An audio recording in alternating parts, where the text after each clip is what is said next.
welcome to the news of the week on Truth Radio. My name is Sika and I'm doing this with Francisca. these are the headlines.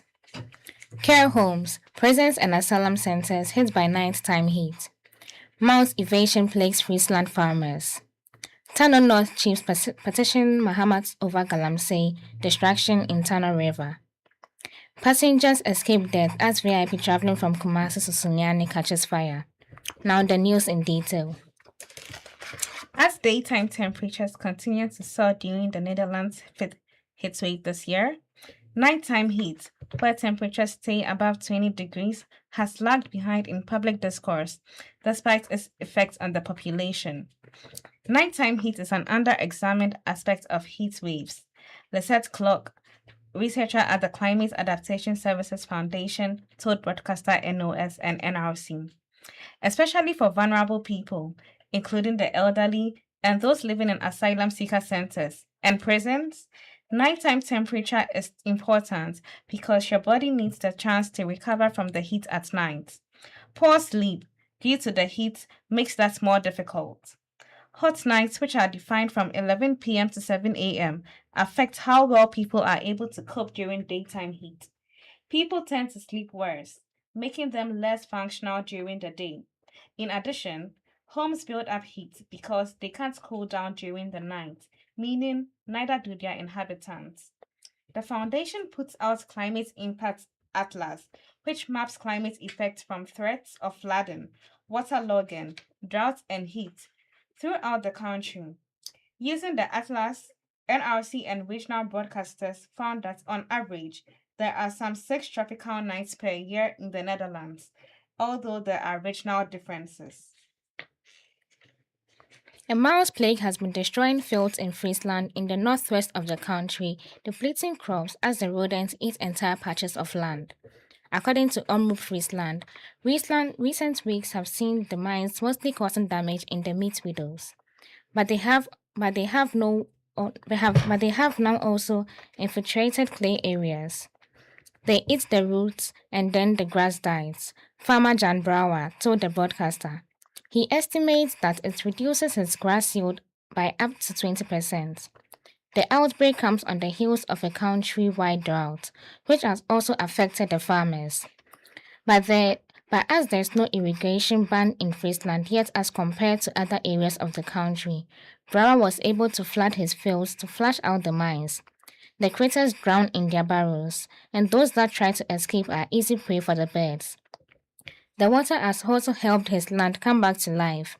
We were making silage today, and the grass is starting to come back just nicely in those pots, said Brower. The nearby Aalsmeer still has plenty of water, but that could change if the drought persists. There have been several mouse plagues since 2015 in the region, and with them comes an owl invasion, including the short-eared owl. I have seen at least 6 short-eared owls here in the past few weeks, says Brower. Researchers expect the number of mice to decrease substantially next year.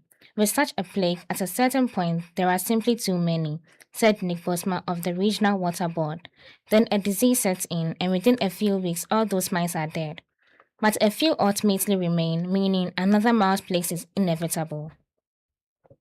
Now, the news from Ghana. Traditional authorities in the Tano North municipality of the Ahafo region have appealed to President John Mahama to urgently intervene to halt widespread illegal mining, locally known as Galamsey, which they say has devastated forests in the area and polluted critical water resources, including the iconic River Tano. According to the chiefs, state institutions mandated to combat illegal mining, including the National Anti-Illegal Mining Operations Secretariat, NIMOS, and the Blue Water Guards, have failed to halt the continued destruction of the municipality's forest and water bodies. Speaking during a courtesy call by the Member of Parliament for Tano North, Dr. Gideon Boaku on Tuesday, the Adontehene of the Tano Traditional Council, Nana Kwapim Penning, expressed profound concern over the deteriorating condition of the river and called for immediate executive action. It brings us immense sadness to see what has become of our beloved Tana River. Today, The water has turned completely chocolate brown and is ruined beyond recognition, Nanakwa Pimpeni said. All the state institutions mandated to protect us and fight illegal mining, including NIMUS and the Blue Water Guards, have completely failed to stop the destruction of our forests and rivers. We are left with no choice but to make an urgent appeal directly to the President to intervene immediately and save our water bodies before everything is lost. Frustration over what the chiefs described as a lack of effective prosecution was echoed by the chief of Afri Sikapa Krom, Nana Obroni Inquiry IV. He described how residents in the area, supported by traditional authorities, had taken steps to apprehend illegal miners allegedly operating along the Tana River, only for the suspect to be released by the police. Passengers narrowly escaped injury after a VIP bus traveling from Kumasi to Sunyani was completely destroyed by fire at Ebuakwa in the Ichiman in Wabija South municipality of the Ashanti region. According to eyewitnesses, the bus began emitting smoke shortly after leaving the Kumasi station. By the time it reached the Ebuakwa stretch of the Kumasi-Sunyani road, the situation had worsened, prompting passengers to quickly evacuate the vehicle. An eyewitness, Ofori Boateng, said the exact cause of the fire was yet to be established, although there were suspicions that the engine may have overheated. When the vehicle started smoking, within less than 5 minutes, the whole bus was engulfed in flames, he said. Fortunately, all passengers managed to escape before the fire spread, and no casualties were recorded. However, the bus and property belonging to passengers were completely destroyed. Personnel from the Ghana National Fire Service in the Itriman Wabija South Municipality responded to the incident and worked to extinguish the blaze, but the vehicle already sustained excessive damage. The incident also caused heavy traffic along the Ebuaka stretch of the road. Police officers were deployed to the area to manage the situation and help ease congestion. To end the news, a recap of the headlines. Care homes, prison and asylum centers hit by nighttime heat.